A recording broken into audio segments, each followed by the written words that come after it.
What is up, Packers Nation? Welcome back to another episode of the Pack a Day podcast. I'm your host, Andy Herman. You can follow me on Twitter at Andy Herman NFL. I have a super fun episode for you today. I'm super excited about it. We are going to be going over Jordan Love and more specifically, the trade that brought Jordan Love to Green Bay, made him a member of the Green Bay Packers. A much discussed, much bandied about trade in the, annals of Packers history. The trade that sent Jordan Love to Green Bay, the trade that ultimately made Aaron Rodgers upset and go on a crusade against the Packers and Brian Gutekunst, and eventually saw him come back and Jordan Love have to wait his turn. That eventually saw Aaron Rodgers traded to the New York Jets, and now Jordan Love finally getting his opportunity as a starting quarterback in the NFL. None of this would have all come to fruition had that trade not initially taken place. And everyone knows the trade probably by this point, but I think it's really fun to look back at this point in time and look at, all right, what did that deal entail? What was Green Bay trying to accomplish? And what, how did we ultimately look at that deal differently now, knowing that Jordan Love is now the starting quarterback of the Green Bay Packers? Now, we have still a huge, massive unknown, and that's Jordan Love, right? Even though he is now QB number one, and he is going to be the face of this franchise for this season and next season in all likelihood, we don't know what that means. It could mean that he is the Packers starting quarterback for the next decade and goes on to have an extremely successful NFL career. It could mean that he's the starting quarterback for the next 2 seasons. It doesn't go very well, and the whole entire thing was still, ended up being a little bit of a bust, right? So we still have that massive unknown, but knowing that he's the starting quarterback now and going back and looking at that trade and looking at what other things were available and those sort of things, I think it gives you a really interesting perspective on maybe why Brian did that deal and what it ultimately meant for the Packers going into this upcoming season. So just to look back at the actual trade itself, the Green Bay Packers traded pick 30 and pick 136 for pick 26. So they gave up pick 136 to move up 4 spots in the first round. Let's start with that in and of itself. That is a fantastic trade in value alone. Now, you can argue, did Green Bay need to move up to pick 26, to get Jordan Love? That's a fair argument. Should they have taken another position? We'll talk about that more in just a moment. But if you're looking at it from a pure trade value standpoint, they gave a bottom of the 4th round draft choice to move up 4 slots in the first round, and that is worth it. And what I've said about that deal all along, and I know people are saying like, well, maybe they could have just picked Jordan Love at pick 30. But if you really believe in a player, the last thing that you are worried about is giving up pick 136 to go up and get him. Like, if you didn't have the conviction to give up a late 4th round pick to move up to take the guy, you shouldn't be taking him at pick 30. Like, that is the smallest possible thing to give up if you're going up to get your quarterback of the future. Like I said, if you don't think that that is a worthwhile trade to make, if you don't feel convicted in giving up pick 136, then you shouldn't even be considering him in the first place. So to go up and get your guy and give up a late 4th round pick that's basically a 5th rounder, that is of zero consequence whatsoever when you're trying to get your potential future starting quarterback of your franchise. So, but from a pure value standpoint, regardless of who you're moving up for, why you're moving up, a late 4th rounder plus pick 30 for pick 26 is good value for Brian Gutekunst. Now, the first big question here becomes, what were the Packers trying to accomplish when they moved up to pick 26? Because there are some extremely differentiated or, just different stories out there of what Green Bay was actually trying to accomplish. And I wish I had an ultimate answer for you, but I don't. The first thing that people will argue is that the Packers were trying to move up, that I've seen out there, is that the Packers were trying to move up and get Justin Jefferson. In fact, you will still hear people or see people tweet on Twitter to this day, the Packers could have had Justin Jefferson and they took Jordan Love instead. Now, was there a trade out there that maybe could have got Green Bay up further in the draft if they were willing to give up a 1st and a 2nd or a 1st and a 3rd to go get Justin Jefferson? Probably, maybe, we don't know. But moving up to pick 26 was never in an intention to get Justin Jefferson. And no, Justin Jefferson was not on the board or even remotely close to being on the board when the Packers were picking at pick 26 after they had moved up. So Justin Jefferson was not part of that ultimate equation. And no, on the surface, they could not have had Justin Jefferson instead of Jordan Love. Like I said, was there potentially a trade out there that if they would have given up even more and maybe be willing to trade a first and second round pick and maybe even more than that to move up however many spots they would have needed to from 30 to jump the Vikings to get Jefferson? Maybe some sort of trade existed out in the ether. We just don't know that. But there is no concrete evidence. There is nothing to show or nothing to say that Green Bay in somehow or in some way missed on Justin Jefferson. All right, so let's get that out of the equation first of all. But there are 3 different reports here that are slightly different that I do want to go over. All right, the first one is from Albert Breer. All right, Albert Breer reported that the Packers' intention was to move up from 30 for a wide receiver or offensive tackle. 4 wide receivers went from 17 to 25. All the offensive tackles were long gone, at which point Green Bay pivoted to Jordan Love. That's per Albert Breer. Their intention was to move from 30 up to get a wide receiver or offensive tackle. Then all of the runs on the wide receivers and tackles went, and instead they pivoted to Jordan Love. That's the first report from Albert Breer. All right. There's another report from Ian Rappaport, and his tweet says, "This draft is the ultimate what if. In 2020, Packers GM Brian Gutekunst targeted a wide receiver. He tried to trade up for LSU wide receiver Justin Jefferson, only to see Minnesota take him. He watched the 49ers trade up for ASU wide receiver Brandon Ayuk, another target. Then Green Bay moved up to select Jordan Love." Now, I want to get the phrasing of this right here, and this is very important. All right. He watched the 49ers trade up for Brandon Ayuk and then moved up to select Jordan Love. All right. That's going to be important because we have one more report to go over. So he saw the 49ers trade up and get Brandon Ayuk, then traded up and got Jordan Love. That is the situation according to Ian Rappaport. And then there is one more report per David Lombardi, and one that makes its rounds around the internet every once in a while. Based on what I'm gathering, again, this is from David Lombardi, based on what I'm gathering through several chats, sounds that the 49ers were concerned about the Packers drafting Brandon Ayuk at number 26. Lynch and Shanahan spoke of intel that spurred San Francisco's trade up to 25, and that might have been it. Green Bay picked Jordan Love at 26. Ayuk was gone by then, of course. So that is an interesting differentiating view of things. So it seems that, according to David Lombardi's report, that the Packers had already had an agreement made to move up to pick 26. And their intention was to draft, at that point, Brandon Ayuk.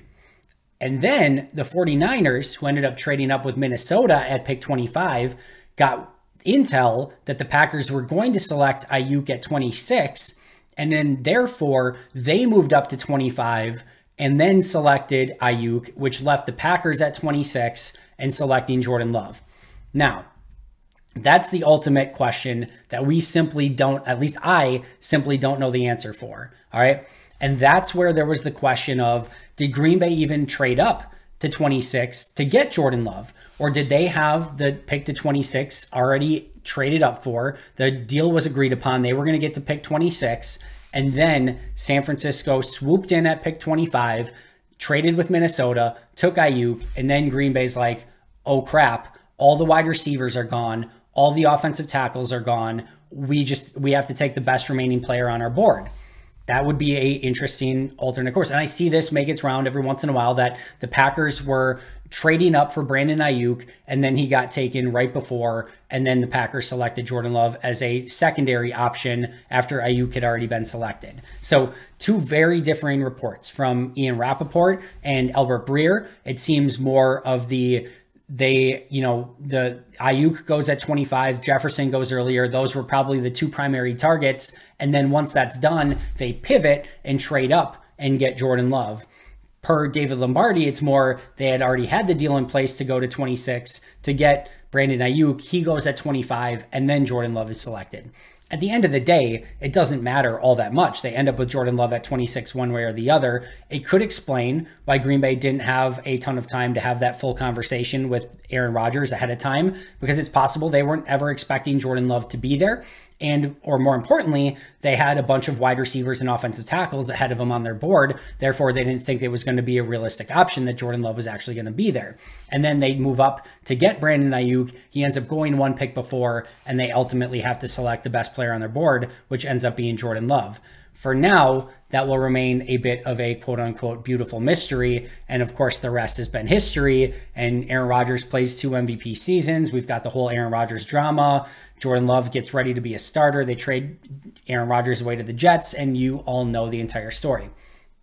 So the first what if and what could have been is, what if the 49ers hadn't moved up for Brandon Aiyuk? By all accounts, Brandon Aiyuk has looked like the star of minicamps, OTAs, offseason so far of the 49ers. Would he have affected those first couple Green Bay Packer teams over Jordan Love? Hard to say. It wouldn't have hurt, I would assume. Certainly would have helped, I think, a lot last year. But then did they go up and get Christian Watson? Like, all of those things end up being like a crazy, like, who the heck knows? Like, everything takes a different trajectory at that point. But that's the first interesting what if, is what happens if that doesn't happen? And do they end up with Brandon Aiyuk instead?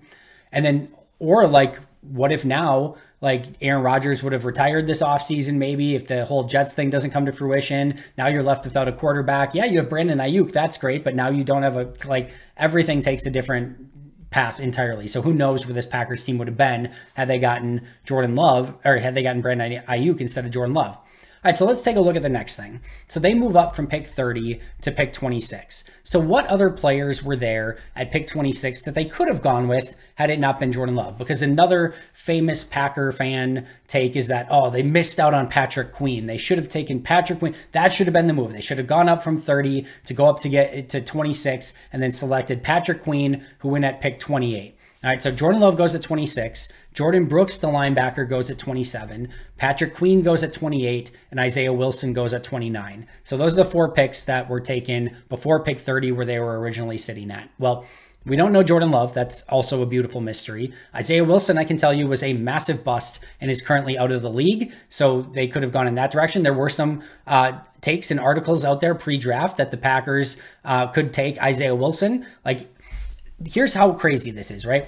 If the Packers take Isaiah Wilson in that draft, I'm sure some people are upset because it's an offensive lineman or whatever, but nobody's even saying anything of like, oh, they ruined the whole draft by drafting Jordan Love. It would have been, oh yeah, they got depth at the offensive tackle. That'll be your right tackle of the future, etc. Like, it would have been totally fine and normal. The guy would have been out of the league in 2 years and would have been the Packers would have been in a far worse situation than by moving up to get Jordan Love. Like, that just is what it is.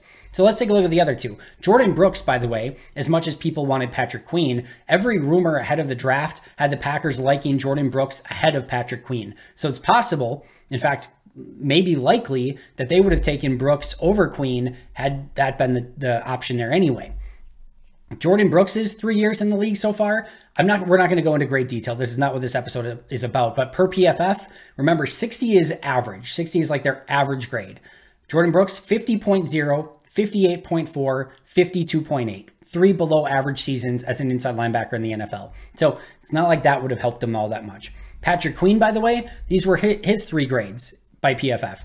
29.7, 43.5, and then last year, finally, a 69.7. So whether it was Jordan Brooks or Patrick Queen, you have one slightly above average season by those two combined over 3 years. So I would very much argue that they have not lost anything by not selecting Jordan Brooks, Patrick Queen, or Isaiah Wilson instead of Jordan Love in that specific scenario. We've already talked about the big wide receivers, Justin Jefferson, Brandon Aiyuk off the board. It sounds like Brian Gutekunst was trying to target both of them, but that was not possible. So moving up to 26, you could make the strong argument, if you're going to move up from 30 to 26, that the best player that they could have possibly selected in that point, at least is within the realm of possibility, would have been Jordan Love. If you had to ask me right now, if I could have Jordan Love, Jordan Brooks, Patrick Queen, or Isaiah Wilson, give me Jordan Love. And I think you'd have a hard time debating that in any sort of different way. But what if they don't move up from pick 30 to pick 26? What if they just stay at pick 30? All right, let's take a look at the next 10 picks that were taken from pick 30 to pick 40. Noah Igbinoghene, who was drafted by the Miami Dolphins, he's played a total of 602 snaps with a 52.2 grade being his best season. He's been a major bust for the Dolphins. The Packers could have selected Noah Igbinoghene. Nobody would have made a big fuss that they took a quarterback or whatever. It would have been fine. Nobody would have said all that much. He's been a major bust up until this point. Number 31, Jeff Gladney. Started off his career a little bit rough in Minnesota, was indicted for domestic abuse, got released by the Vikings, was found not guilty, and then unfortunately and sadly was in a car accident after getting picked back up by the Arizona Cardinals and died in that car accident. So obviously a tragic incident, and I'm not going to talk ill about the dead here, obviously, but was not having the career that people had expected prior to the car accident either, and was out of the league for a while due to some off-field legal issues, which he was indicted for, or found not guilty of. So that was Jeff Gladney at pick 31. Pick 32, Clyde Edwards-Helaire.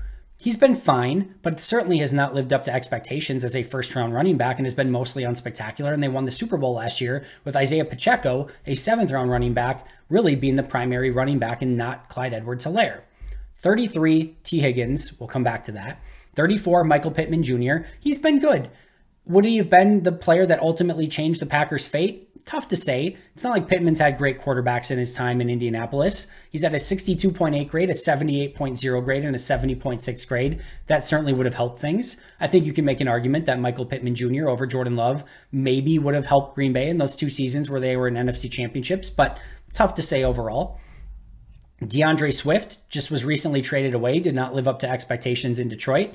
Xavier McKinney's been a good safety for the Giants, 70.0 grade, 75.4, and 61.2 in 3 seasons for the Giants. Kyle Duggar has played very well for the Patriots at safety, 64.1 grade, 69.7, and 78.4, more of a box safety. Would have been a bit redundant to having Adrian Amos on the roster, but certainly a very good player. Yetur Gross-Matos has been a major bust for the, Panthers, if I remember correctly. 54.7 grade, 63.8, 51.2, done nothing in the league. Robert Hunt, a very nice but unspectacular guard for the Dolphins, 66.0, 67.4, 72.3. And Ross Blacklock, a player who a lot of people had wanted for the Packers at the end of round 1, ends up going pick 40, has a 30.2 season, a 50.4 season, gets traded away to the Vikings, has a 46.4 season, has a 850 career snaps. So that's it from pick 30 to 40. Michael Pittman Jr. might have been nice, and then there's the one we didn't talk about, T. Higgins. All right, 75.9, 83.4, 78.4. With the clear benefit of hindsight, yes, T. Higgins would have been a phenomenal pick for Green Bay at pick 30. You don't have to move up to pick Jordan Love. You get him at 30. You still get picked, 136 in the process as well. That would be awesome, right? Like that, you could make a serious argument. And yes, then we'd have to play out of what does Green Bay have at quarterback right now? And that could be an issue. But T. Higgins was good enough where he, in and of himself, legitimately could have got Green Bay maybe over the top in a couple of those seasons where they were competing in the NFC Championship. I think if you're looking back with the pure benefit of hindsight, you would say, I will take my stab with T. Higgins and see if we can win one of those 2 NFC championship games and maybe a Super Bowl rather than drafting Jordan Love. But there's no sure thing. There's no guarantee that Higgins is the guy that gets you over the top. And it's not like we're talking Justin Jefferson here, right? If Justin Jefferson had been available and they trade up and take Jordan Love and Jefferson sitting there, that would have felt totally different. Higgins is a very good wide receiver, but he's been a very good wide receiver who's been better as a number 2 when Jamar Chase has been the number 1. Now, Adams and Higgins together would have been fantastic. There's a lot of things you could have done there, right? But I don't think that also it's just this league-altering decision where Green Bay could have gone with Higgins and they just would have been this unstoppable force. He would have been a really, really nice player for them. But here's the other thing. We know how much Green Bay prioritizes high-end athletes, right? T. Higgins, a 4.13 RAS.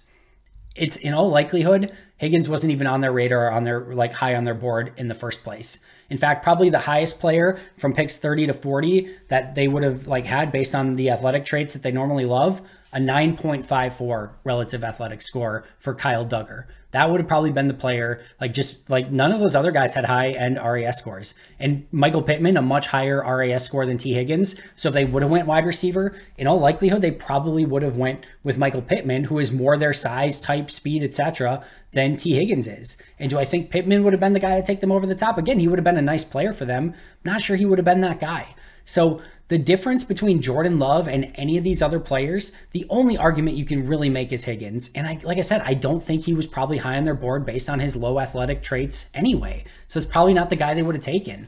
And I would argue that Jordan Love over any of those other players taken 26 through 40 is probably the better option to have on the roster right now.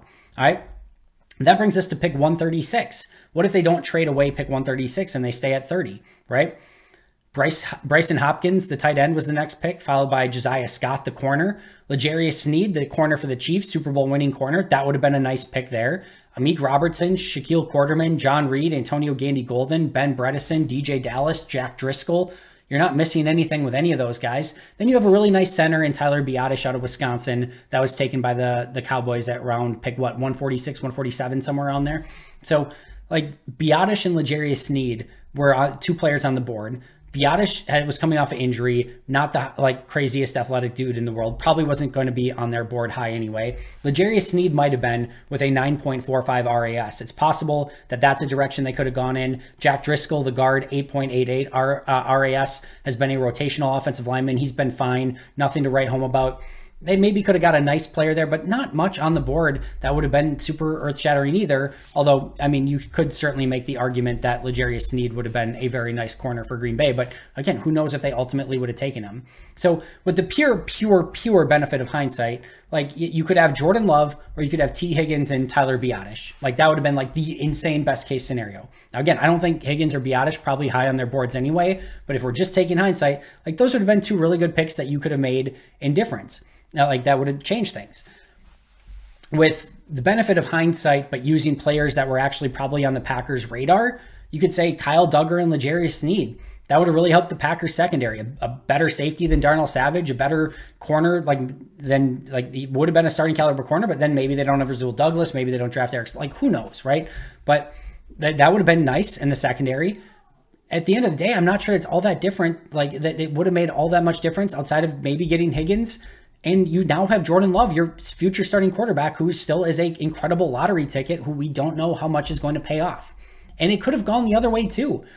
Ross Blacklock, like I said, was a much talked about pick for Green Bay. He was a complete and total bust. If he would have been the pick at pick 30 for the Packers, everyone would have been thrilled. Oh, you got Kenny Clark help. And this is going to be a really dynamic duo with Kenny Clark. And he would have been a complete and total bust. Same thing with Patrick Queen. Isaiah Wilson and Jeff Gladney were quickly out of the league. And we can look back and say, yeah, with the benefit of hindsight, maybe T. Higgins. But if you go a slightly different direction, you have two guys that aren't even on the roster anymore. So I'll say one more time, they draft Ross Blacklock and maybe a Bryson Hopkins at tight end with those two picks, and everyone's thrilled on draft day, and it ends up being a total nightmare. And Hopkins might be fine. He just got traded. We'll see what happens there. But you'd much rather have Jordan Love than that scenario. So they took Higgins instead of Love. Maybe they have a ring. You could do that with almost every single draft pick at any given time. You could have this guy instead. It goes back to TJ Watt and every other, Packer that could have been in every single draft pick. You can do that with every single draft pick. T. Higgins is not a top 5 guy in the list of Packers that they missed on that were taken in the next 5 picks after they drafted. Would Aaron Rodgers have had the ultra motivation that he did for the next 2 seasons, winning back-to-back MVPs, had they not selected Jordan Love? The Packers would not have had a successor at quarterback if they had not selected Jordan Love.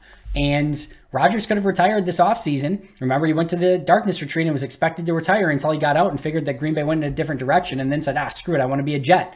That could have happened. He could have retired and Green Bay would have been left with nothing at quarterback. And oh, by the way, Jordan Love still could be an extremely good quarterback in this league, and it's still a beautiful mystery what he's ultimately going to become. So that has been a much talked about trade in Green Bay history, and should they have done it or what could have been? You make the argument T. Higgins would have maybe made the difference in a couple of those seasons. Maybe, maybe not. Who knows? Outside of that, I think the Jordan Love trade, in quite practicality, was probably the best thing that they could have done given the circumstances and who was selected ultimately before them, unless they had some trade that was available that we don't know about that would have allowed them to get up and draft Justin Jefferson, which, of course, again, that goes with just the benefit of hindsight as well. That's going to do it for me today. Thank you so much for joining me. Be right back here tomorrow with an all-new episode. But until next time, and as always, go Pack Go.